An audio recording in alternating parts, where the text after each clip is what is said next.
Hello, beautiful people of Northeast Ohio and beyond. Welcome to the first edition of the 2024 Ysn Power Hour series. DJ Yoakley with you, and it's all brought to you thanks to our friends at Toyota of Warren. And as with most Wednesdays, we begin with Scotty Mincher. What's up, Scotty?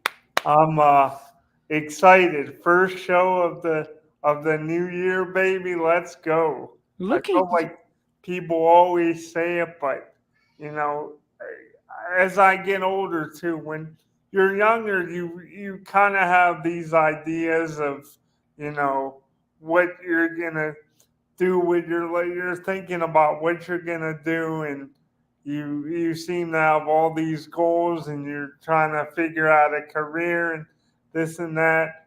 But once you feel like you're established and all that, it's really fun to be able to I think there's a lot um, that can be improved upon every year, and I'm really looking forward to this year and just getting after things. you should. This is a big year. Everybody wants more in 24. And my friend, you started off big with a polo shirt on the first broadcast of the the Power Hour series here in 24. Explain the polo, Scotty. Are you trying to garner a new look, or is this a new Scotty Mincher in 2024? It may be the beginnings of a new look for me. I have a new staff that helps me get ready in the morning, and he always says his goal is to make me look as fly as possible. So, I got to roll with it. Plus, you look good. I think you feel good too. So. Well, I can appreciate that. I love that it's Puma. I know Eric Oates, one of my good friends and dear friends. He's a Puma lover. And I know he is smiling from ear to ear watching this one today. Scotty, in 2024, we got to start out with a bang. So what are we talking about today? Yeah, so DJ definitely start out with a bang. This something I've been thinking about for a bit since we last been on, and I wanted to throw it out to you. I thought it was kind of a juicy, meaty topic, but I guess I'll just go right out with it and start with a question, DJ. And I wanted to know from you, because you're in it big time, and you have been. This is gonna be year number 7 for YSN. So I was thinking about this and thinking about back to my high school days and how like a lot has changed in a number of different ways. But I guess getting to it, I just wanted to know your thoughts on what do you think is the biggest challenge for high school slash collegiate athletes now as compared to when we were going to high school, because we're around the same age. Wow, that's a loaded question. The biggest challenge I mean, facing you could even throw a couple of different things out there. It doesn't have to be like solely one, but I don't know. It's something I've been thinking about for a long time. for high school athletes, you said? Yes. Man, I gotta branding. I think is the toughest. I really do, because there's some people that don't have the opportunities that others have. You might have the skill set that others have, but you don't have the branding and marketing um, opportunities, and that's a separator now. It is, and you look at some of these kids and some, I shouldn't say kids, these student athletes that are reaching the next level. Some of them very heavily on their branding and their marketing, and they get big NILs, and some of them never even touch a field. Think about Quinn Ewers with Ohio State. He very rarely touched the field at Ohio State. Now he was highly sought after. Obviously, he's in the playoffs this year with Texas. Um, Good skill set, but he made $1 million and barely even touched the field, or probably over $1 million. I don't know what the final, you know, financial package was for Quinn Ewers with the NIL, but I mean that's a game changer in itself is the NIL stuff. But I think branding, Scotty, we didn't have to worry about branding ourselves when we were. It was the early 2000s. You either got in the paper, or you didn't, and you got on the highlights, or you didn't, and you just kind of had to do what everybody else did and send out a bunch of letters and hope and pray and you know cross your fingers and do all that good stuff and hope that you landed at a good university that was a good fit for you. So now it's a lot more of a transaction. It really is a little bit crazy to that jump from high school to college. But um, yeah, I think branding for me is number one. Did you have one that you particularly thought of? Um, I I think just living in this age of, it started, but it was in the infancy stage is of it back when we were in high school with like social media and stuff like that. But I think now we live in a society because we're living in a society where you know everything's at our fingertips and you could get you have access to so many things and it's so fast. And I just feel like back then, like you started, technology was evolving, it wasn't getting better, but it wasn't what it is now. And um, the pressure isn't what it is like now today. At least in from my perspective, um, like using this as an example, like I know you're a big uh, Michael Jordan guy, and I'm not gonna like, I'm done arguing like he was the GOAT because I saw him too, and it's hard to argue against that guy, especially after watching The Last Dance. But he was really in that pre social media stage. Um, he got scrutinized for going out gamblings and this and that, but everything he said or did wasn't under kind of like this microscope, I think, as much as things are today. And it's on a smaller scale when you're in high school because I feel like, you know, most of high school athletes, they're not gonna they're gonna go pro in something else, even if they're really good in college. You know, it's only a very select few that make it to the highest level. But I just also feel like you look at someone like a LeBron, and um, he kind of, and some of it is on himself because he said himself he wanted to be more of like an activist. But I think also like it was that part of it was easier. Everything wasn't as heightened for Jordan. I think he'd be scrutinized even worse today for some of the stuff that happened if it would have happened even in the early to mid 2000s. But to me, that's the biggest. I just feel like the pressure is more, it's more of a pressure cooker early to reach this level at this point than there was before, in my opinion. Oh, I think you're absolutely right. I think that there is a huge amount of pressure on the student athlete, and I think it's we talk about it teetering down and filtering down from professionals to college to high schools. I would even argue now that it's in the middle school range and even maybe even below.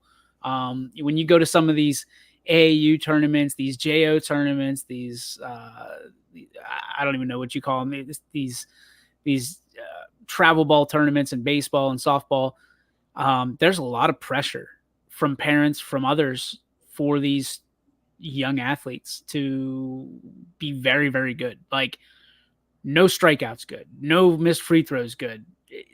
At some point, and I don't know if we can even go back. I don't know if we can jump in a DeLorean, Scotty, go 88 miles an hour and go back to letting kids be kids, because that's one thing that I think I can appreciate, that we still had a childhood, that we could still, mess up and kind of learn on our own a little bit. We can go to the neighbor's house and hang out a little bit. I'm gonna sound like an old man. We rode our bikes, to each other's house, and that's kind of how you knew where the neighborhood was the bikes piled in the lawn out front. Now it's these kids want to go in their basement, want to go in their rooms and meet up online, and esports it is very popular. It's extraordinary. It's going to bring extraordinary opportunities to young men and women, for scholarships and professional and a lot of money. But while they're going to have probably a lot more money than we'll ever have, or we ever had growing up, the experience that we had to kind of learn and socialize and do that, I think I personally like pinning that and saying that we had the advantage, but maybe other people don't. Catching up on some comments. Dave Balestrino, Happy New Year, my friend. Always good to see you. Love that profile pic, by the way. Scotty, a question from our good buddy Radar. Happy New Year, DJ and Scotty. This is Radar. There was no doubt about that. How do you both see the Cleveland Browns' chances to be AFC representative in the Super Bowl 58 in the upcoming NFL playoffs to come? Scotty, I'll let you go ahead and lead that one off. Well, yeah, and I've been telling Radar, I'm like, this is a new me, and I have the appreciation, but I want to start showing it to other people about just getting as much of a fire for everything going on locally as I have for the Cleveland Browns, and of course he has to bring up the Browns. I wasn't even gonna touch the Browns today, but since he brought it up, I think they're a contender. They have a chance. I don't think that you know the odds are stacked against them getting to a Super Bowl. The Ravens look really strong right now. I know the Browns beat them once, but just winning 3 games on the road is a wild card team. It's happened before, but it is unlikely. I do think Joe Flacco's playing well, and that along with a really good defense will give the Browns a shot.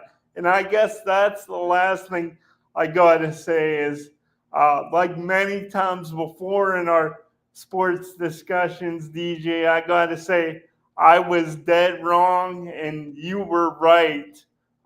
Joe Flacco for the win, because he has played above and beyond anything I could have expected. And you called it pretty much the day the Browns signed him. So I got to give you your flowers on that one. Okay, so I'm going to go a different way, Scotty, because I bet you think that I'm going to go that the Browns have no chance. I think the Browns have a good chance if they can stay healthy. And I think this week, resting all their guys, letting Flacco go back to the couch, I think that's a great opportunity for them. And like Dave's saying, chip in a chair, that's all they need. And it's true. It is true. But if you recall, I also said that there was going to be a team atop the AFC, and you basically called my bluff and said, no. The Ravens are not that good. Who was it that said the Ravens were the real deal? I can't remember. Can't put my finger on it. Do you recall, Scotty? I wish I didn't recall, but it was you. You were on the Ravens train very early on. I think after that, the first game when they dominated the Browns and I think you were on the train even before um, Pittsburgh beat them and Lamar Jackson kind of had the meltdown in that fourth quarter and the Steelers eked out that win. You were on that train even at that time, so you've been high on the Ravens all season, and I'll give you that because they're steamrolling everybody right now. Okay, now all that being said, I'm going to throw you a curveball. You ready? Because I'm going to tell you the team that's going to win the Super Bowl, and it ain't going to be the Ravens. Any You, guesses? well, at the beginning of the year, you were all aboard the Eagles. That's who I'm going. I'm staying with the Eagles, man. I'm staying. They've got some problems. Yep, they got some problems right now. I say they go in. They are probably the least injured of all the teams. I'm going to say that they go and they get angry and they start winning some games. Now, I'm probably way off on this one. The Niners look good. The Cowboys look okay. But man, the Eagles, if they put it all together again in one of those scenarios, like we're seeing the Steelers put it back together, why can't the Eagles? And the Eagles have a lot more talent than the Steelers do at this point. Um, I really like the Eagles. I really like the Eagles kind of doing it again against all odds. So we'll see. But I don't know. I didn't get to catch running point today. Did you and Anthony talk about the Chiefs at all?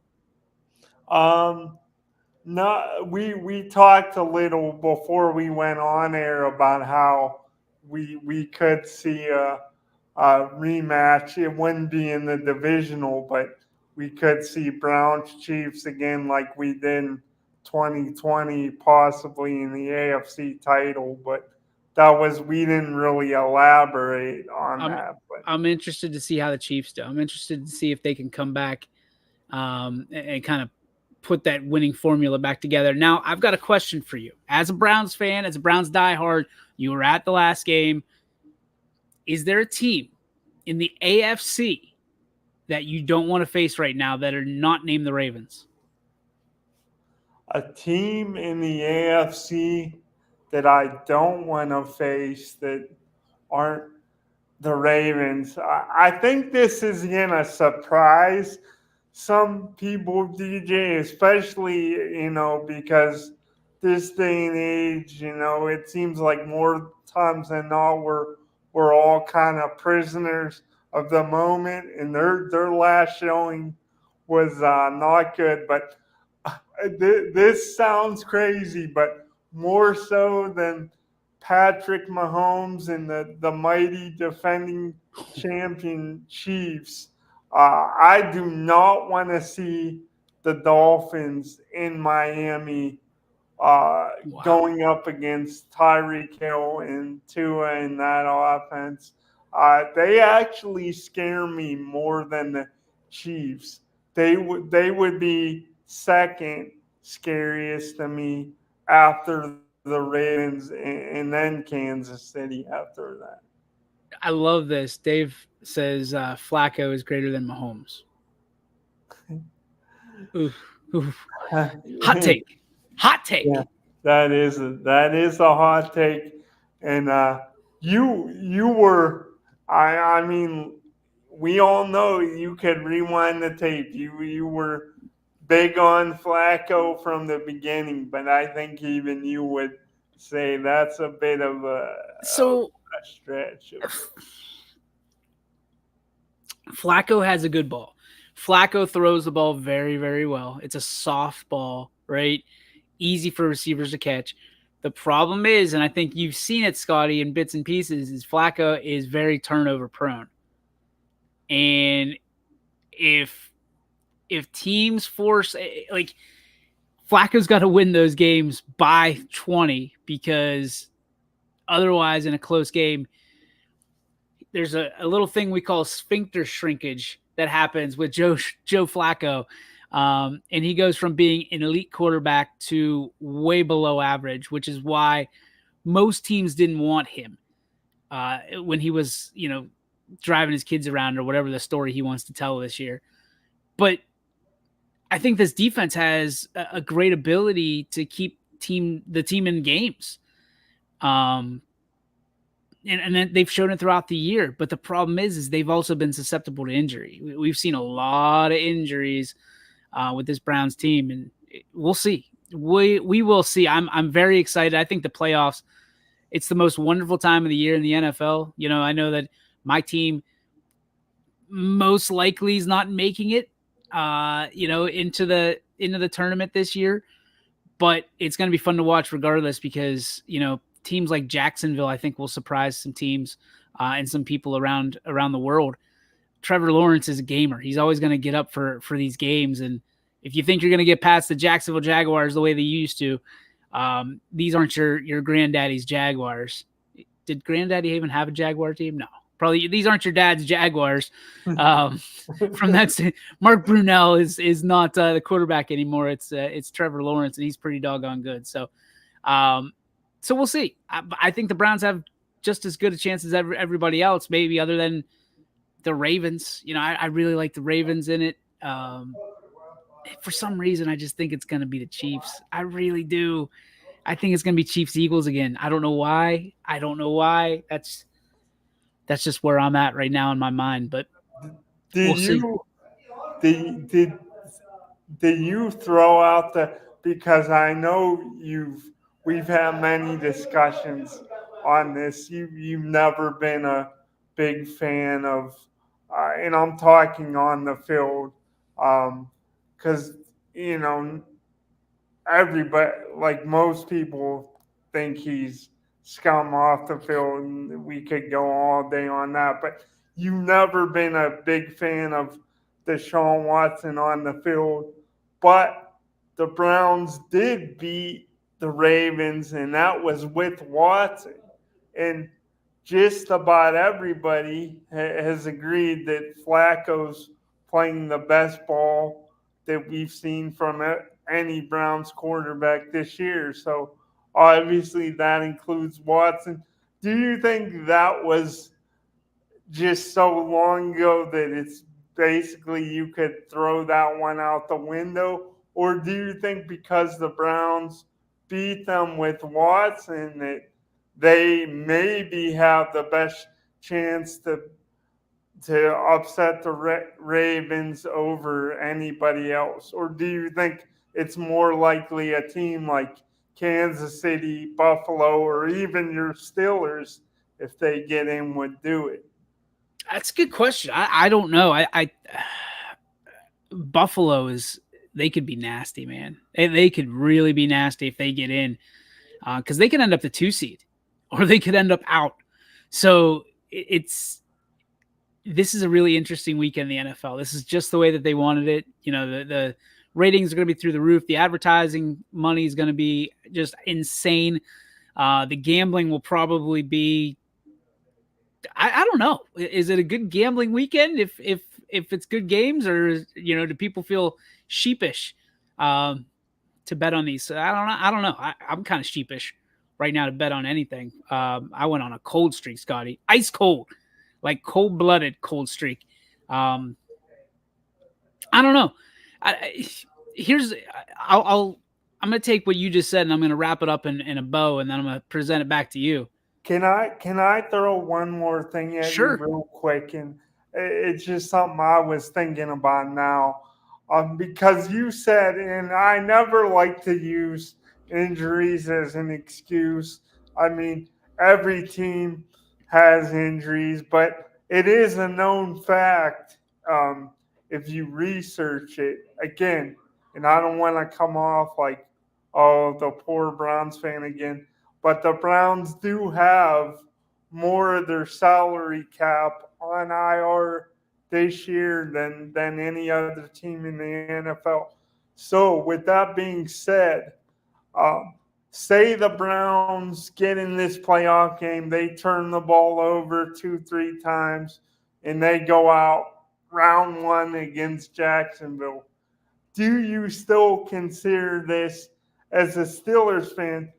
Would you still consider it a good season for the Browns, regardless of what happens the rest of the way, or do you see it as if they get bounced early, it's a disappointment? What do they have? Well, it's 10 wins right now. 10 wins, right? 11. 11 wins. I mean, They're going for that's a 12. good season no matter what. I mean, Okay. it's crazy to me that people think that this is a disappointing season because they didn't win the division. You got 11 wins, maybe 12 wins when it's all said and done. Like, why? That's that's where you want to be. And this was a Cleveland team that within the last decade was 0-16. So, I don't know how much. And I think Cleveland fans have to stop being greedy and start being appreciative of, this is a ride. As a Steeler fan that is probably, I mean, we talked about it 2 years ago. I was on the downside then. We are on the like rock bottom side right now in the franchise. Enjoy the ride. Enjoy it, because there's going to be questions no matter if the Browns win or lose from now on. Is Deshaun Watson your starting quarterback going into next year, or is it Joe Flacco, a guy that's making, you know, a packet of ramen noodles a game against a guy that is getting caviar fed to him, who is perfectly content being on the sideline? Um, And they've that's another. Go ahead. they've I'm got sorry. they've got questions. They've got a lot of questions around what they're going to do, and the fan base is clearly made their choice in Joe Flacco. But Joe Flacco is also 38 years old. Um, you wonder how long he can do this. He's probably going to want a nice contract out of this, one last contract. And I don't know, Scotty. I mean, you put your thinking cap on. You take Watson. I mean, you're married to him at this point, or do you take the mistress of Joe Flacco, who is looking real sexy right now, throwing touchdowns, breaking records, and doing all that? I mean, it is quite the conundrum. I don't know how they would, and especially like I think DJ, even if the Browns fall short of,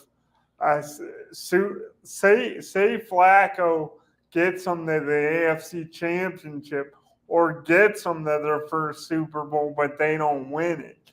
Um, like how do you not bring that guy back? Like I know, like you said, he's 38 years old, but like he would achieve heights that no other quarterback has reached in history, other than if they lose in the AFC Championship, you could go back to Kozar Bryant, those guys way back. We weren't even, you maybe were born. I wasn't around for the most part when Kozar was leading the Browns the AFC Championship game. So it's a real, and I just don't know how they would do it with all the money that's Watson's guaranteed. Like, do you try to get creative and like trade DTR? Do you trade a running back like Jerome Ford, who, let's face it, he's nothing close to Nick Chubb, but he's been above serviceable as a running back? Do you move a piece like that? Like, I don't know. They would have to get real creative if you're talking about bringing Joe Flacco back. I Here's a little bit of a problem, and Sam said it best. The Browns really aren't in a place to offer more quarterbacks any money. And Dave Butson says he has to be on the roster next year. What are you going to pay him? What are you going to pay him? Because I guarantee someone like the Jets, someone like, I don't know, the Steelers are going to be out there and they're going to say, hey, he looked pretty good for a 38-year-old. We'd love to bring you back. you look at these teams that what I think there was a stat out there that 65% of teams had to start their quarterbacks in more than 2 games this year. Backup quarterbacks, I mean, in more than 2 games this year. So, backup quarterbacks are starting to be a real gem if you can get them, but you don't want to pay them everything. And starting QB money, and the Browns I mean, they put all their eggs in that starting QB basket. Start chewing away the defense. Oh man, would you give to free up space? Would you lose a Myles Garrett? Would you lose a key piece of this defense in order to get a guy like Joe Flacco? Again, 38 years old, will be 39 probably by the time he signs a big contract. Get him under contract to make sure you have someone just in case Deshaun Watson doesn't pan out.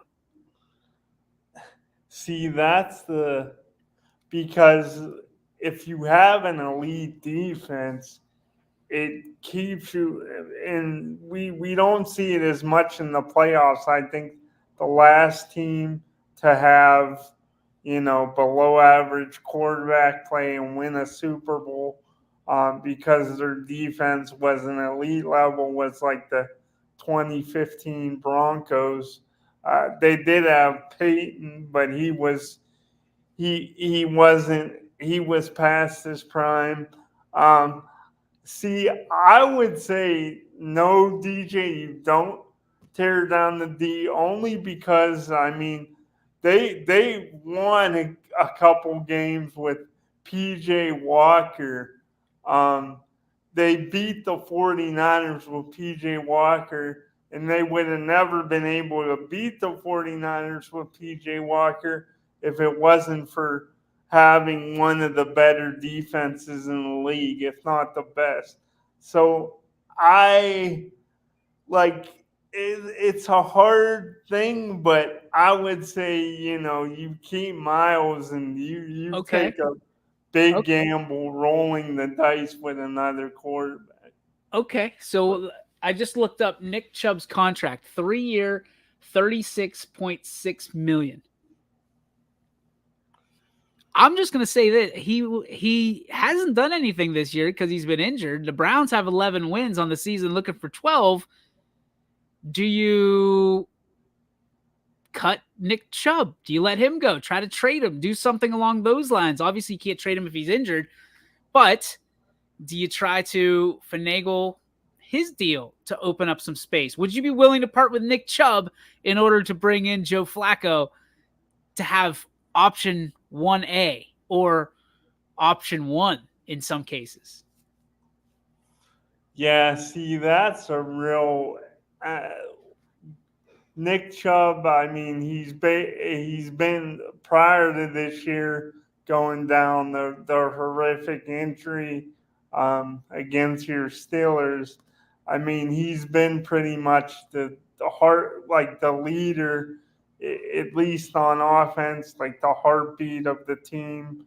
Um, One of the best, if not the best, back in the league. So, Oof. and it's really tough getting rid of a guy after an injury like that. So, me personally, I'd say no. You keep Nick Chubb, and then you just hope it works out Oh. with Watson. But Oh man, this is tough to watch a little bit. I'm seeing Browns fans that are so loyal to their guys. I mean, you're saying I hope it works out with Watson. And you've got a guy that is breaking records, Scotty, that have no reason to be broken at this point in the season. Amari Cooper, a stud wide receiver, was maybe a tinch below or a tinch above average for the last 2 seasons. And now Joe Flacco shows up on the scene and he's breaking records like he's Jerry Rice. I mean, and you're going to hope, fingers crossed, hope that Deshaun Watson can come back and live up to the hype of Joe Flacco. I can hear it in my headphones already. I can hear the anger of Browns fans. We should have kept Flacco. Deshaun Watson stinks. Da da da da. Like it's real. It's gonna happen. It's tangible. You have a quarterback finally. Finally, you have a quarterback, and you don't want to keep him. You don't want to hold on. You don't want to bottle it up. You want to, hey, we'll just see what the next guy brings to the table. It doesn't work like that. The nightmare is Watson goes out and gets hurt again, which isn't out of the question. Oof. Sammy wants to look at this. Sammy says, let Flacco go. Just give him a thank you card.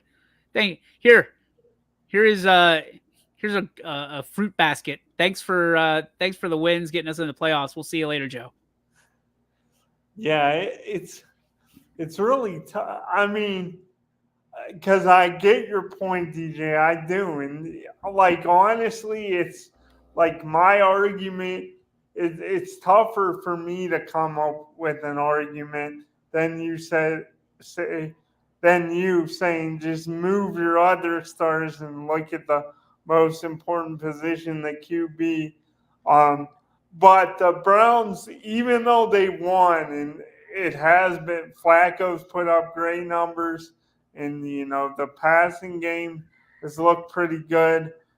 The running game, it's not close to what it was with Chubb in there, and I think that could come back to bite the Browns in the playoffs. But is Chubb the same guy? Is Chubb the same guy that he was on week one? I don't know, man. That's another thing too. It's because we don't even know. Like they're saying he's due back in 2024. It's probably not going to be right at the start of the season. So that rehab, like, I mean, who knows? It's I guess it's another one of those only in Cleveland. So let me ask you this question, Scotty, and we'll take a break after we go through this. Does, with all those things that you just said, all those question marks, it's starting to feel to me like this is a all for one for all situation, like all in, because you don't know what the future holds right now. You guys have a chip in the chair, as Dave said. That's all you need. Is this go big or go home? Is this the chance that the Browns have wanted and Browns fans have yearned for since what, 1946, I think it is? Yeah, I think you have to try to do it. Like an example, like the Chiefs are gonna move Dalvin Cook, or not the Chiefs, the Jets. Like I think the Browns. I mean, you don't know how many of these opportunities you're gonna get. It's always a tough division. Lamar's not going anywhere. The Steelers, you guys never suck. We the suck. Bengals, you would think Burrow's gonna like the. So I think you kind of have to you kind of have to go all in. It's one of those, no matter what it takes. Like I would, in a heartbeat, if the Browns could, I would bring Dalvin Cook in to the running. But if you don't have the money to pay Joe Flacco, you're not going to have the money to pay Dalvin Cook. Like, it doesn't work like that. You can't just be like, wow, we really need a running back because Nick Chubb's legs snapped off in 6 pieces. Let's bring in Dalvin Cook. No, I guess that's my thing is would you rather take a Dalvin Cook over a Joe Flacco at this point? Because let me preface this. Joe Flacco, to me, in the mind of Browns fans, and we just got over the holiday season, right? So at every party across the country, in every family living room, there was always that one person in there for the first time that the dad was kind of like looking at, and he's like, I'll share this one with you, kid, but you're not going to be back. I feel like that's Joe Flacco in the living room for Browns fans.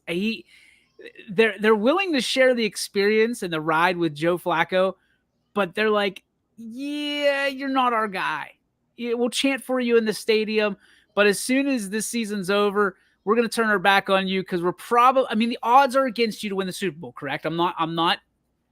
I would at this point, I would love to see the story of Joe Flacco winning the Super Bowl and Cleveland turning the back on Joe Flacco because I think it would be just like straight out of WWE. But Year 3 of our bet. It yeah, might exactly. happen. It could happen. But I'm telling you, Scotty, if it doesn't happen this year, I don't know what the future holds for the Browns. I don't.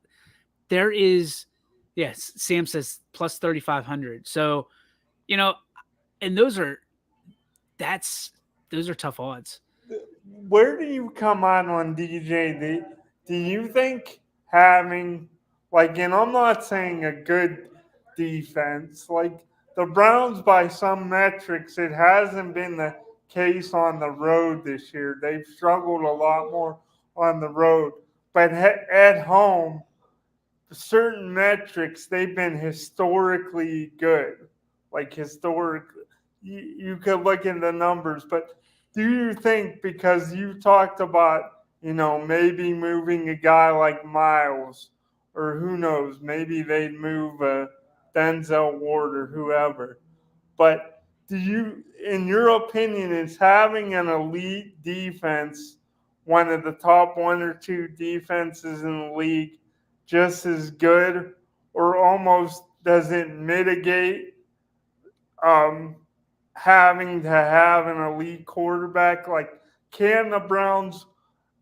I guess what I'm saying is, even if they go with Watson next year and say he would play average or slightly above average with that defense, do you think it's still good enough to win a Super Bowl as long as you have that defense?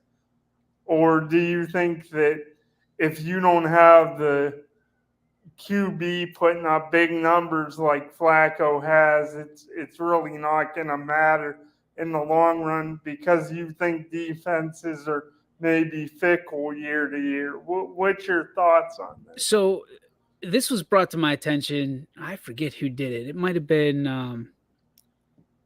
I can't remember who brought this to my attention. It might have been Brian Scott, our co-founder. But okay, we see this name. This name pops up all the time, all the time. Trent Dilfer. Okay, I get it. Here's the change, the difference, right?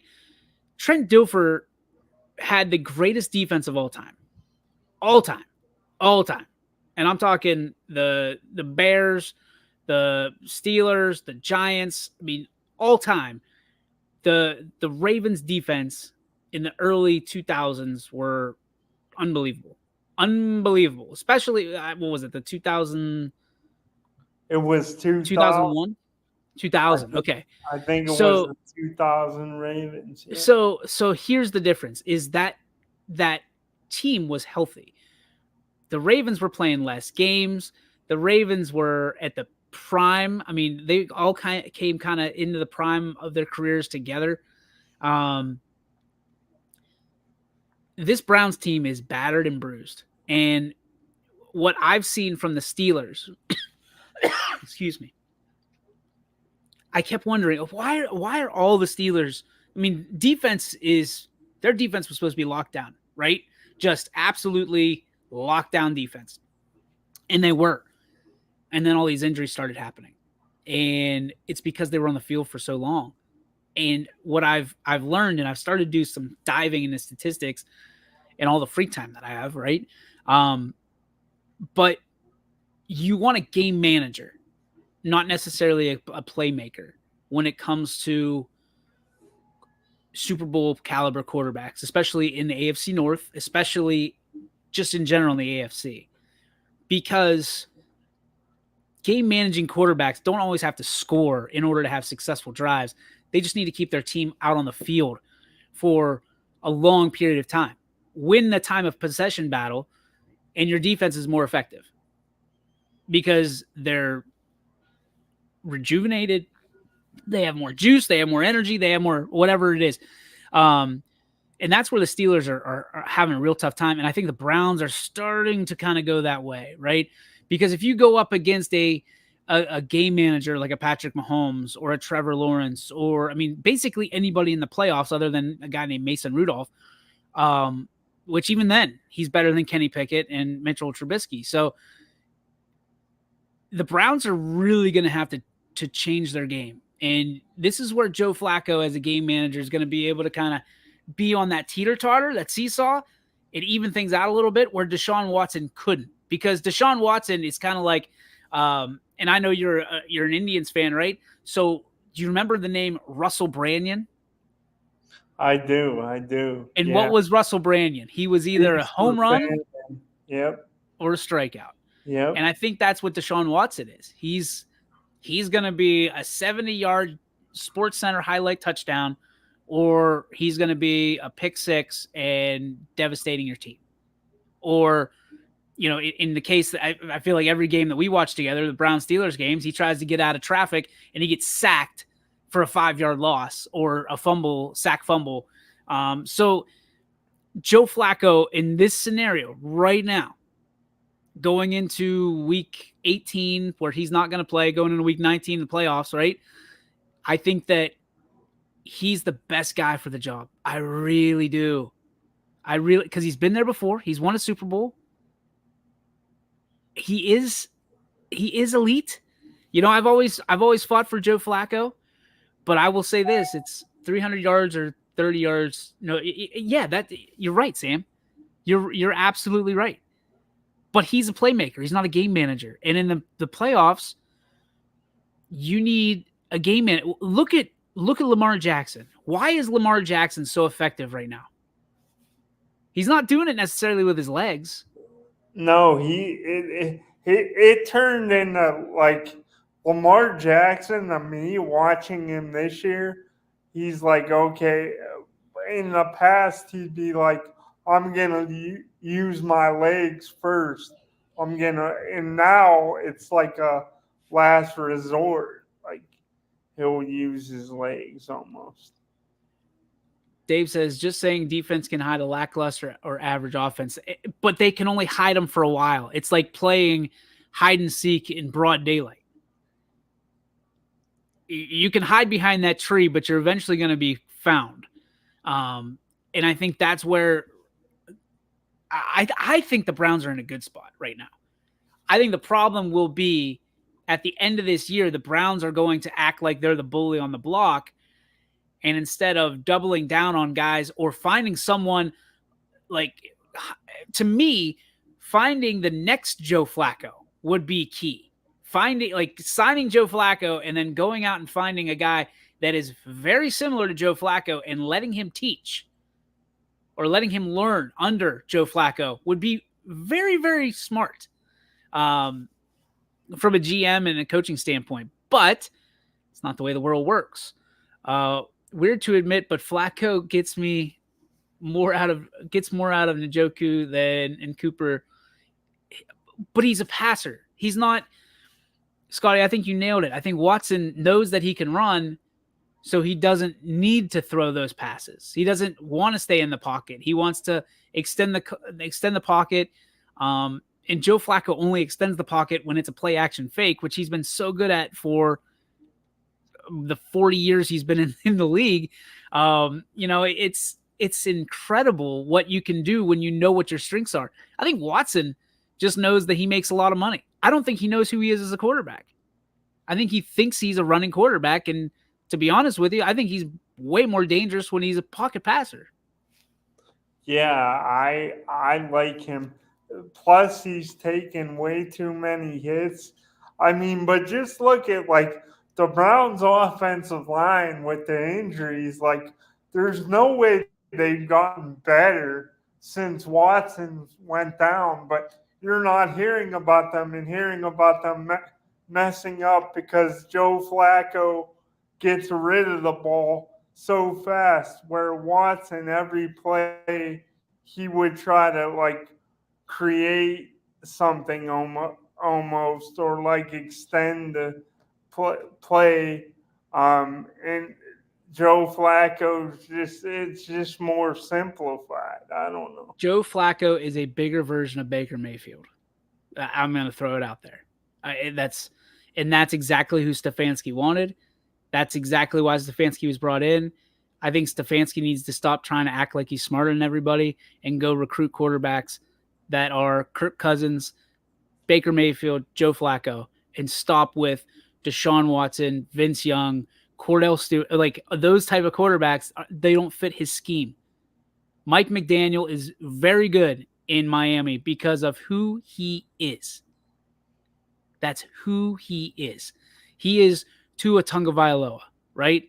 That is exactly the kind of quarterback that McDaniel knows how to coach. Being able to identify that and stop trying to outsmart yourself. Stop thinking that you can fix quarterbacks. Go get the guys that you're comfortable with, the guys that fit your offense. You're in the NFL. You don't have to necessarily go out and sit in people's living rooms. Give them the money they want, and they will bring you home a Lombardi trophy. And I think that we've identified this. The Browns can be very good if they don't try to sit there and spend $240 million on a quarterback that doesn't fit the system. So very interesting. Scotty, before we go, we got to talk about Big Blue. The Block M going to the national championship. Two Cheney boys in tow, two Youngstown boys, DJ Waller and Jason Hewlett. To me, it's awesome to see. It's absolutely unbelievable to see any of the YSN family playing for a national championship. And these guys were on YSN literally last year. Are you that far into Ohio State that you just puke anytime you hear Michigan, or are you like me, you just like good football? No, I'm more so when it comes to the Buckeyes. Like, I just like good football. Like, I'm not really. I don't know. Like, especially because Ohio State, like especially for me during my younger days in my youth, Ohio State beat up on Michigan so much. So there was never really any animosity. And now it's just like weird.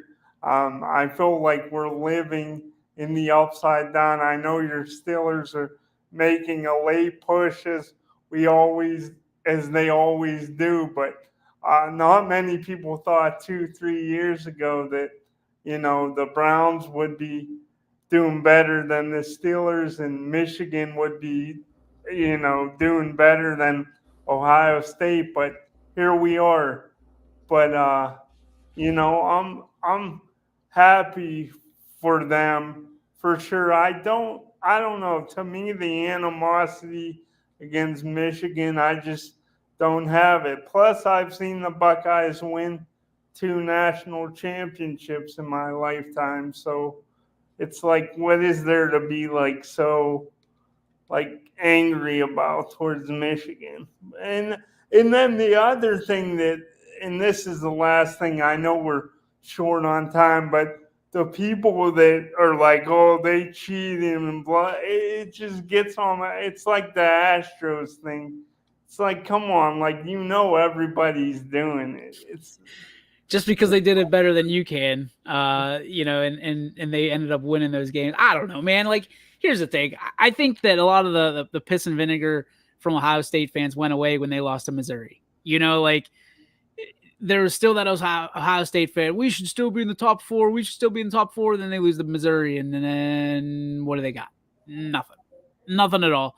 I'm happy for Michigan. I really think that this has been a season that they have battled adversity. They've had a lot of people poo-pooing them, and more than just Ohio State fans, and calling them cheaters. And it's stories like that that get me all on board, and I want to see them take over the world. And I really, really think that, I never thought I'd do this.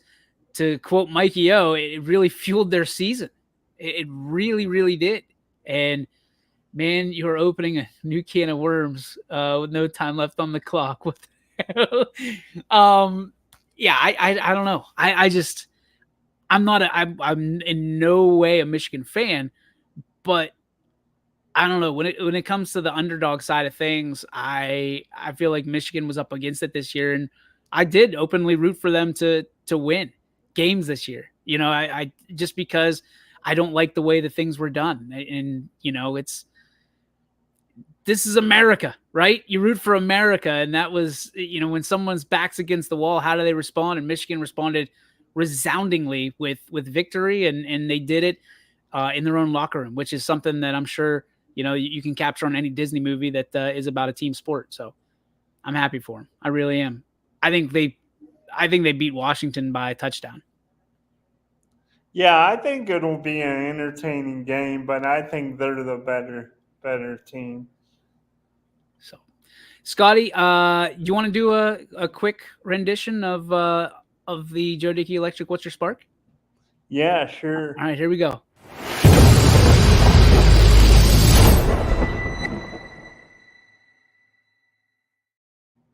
The Joe Dickey Electric What's Your Spark presented by Joe Dickey Electric. Visit them today on the web at dickieelectric.com.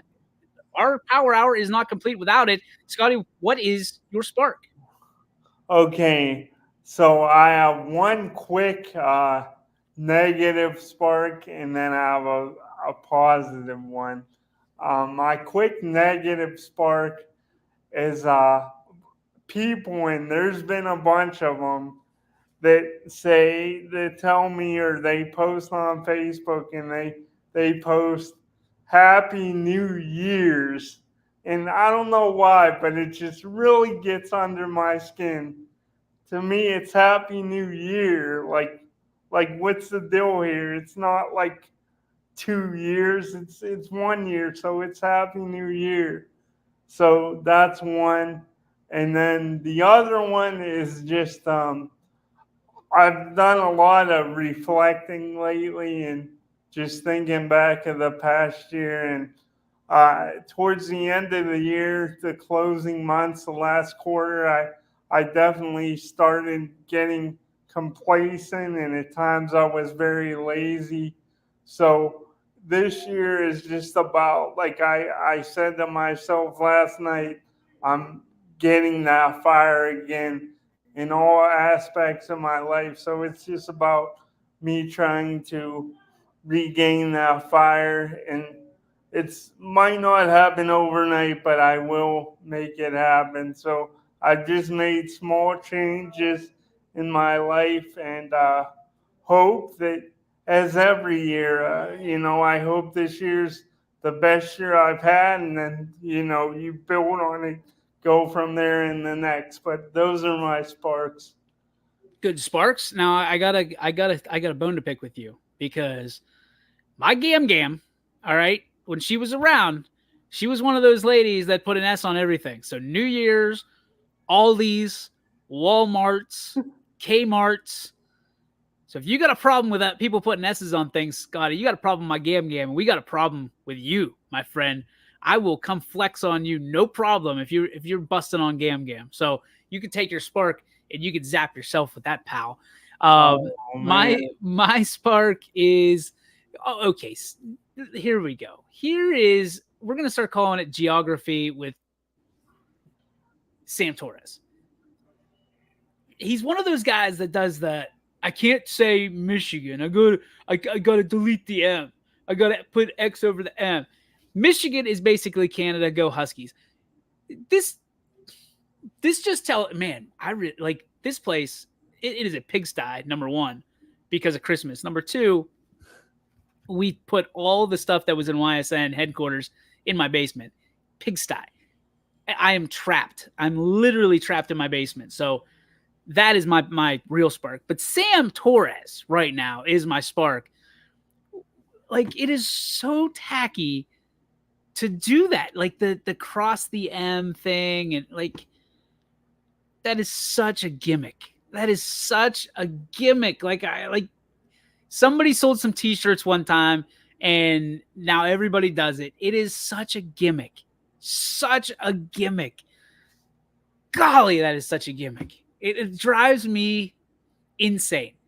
Like, if you're in high school, okay, you can get away. If you're a 45-year-old man or a 50-year-old man and you're crossing out M's, come on.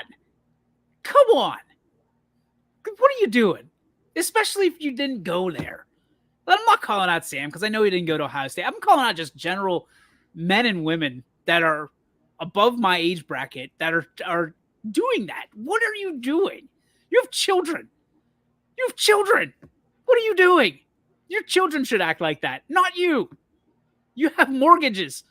You have stocks and 401ks. Stop worrying about crossing out M's, folks.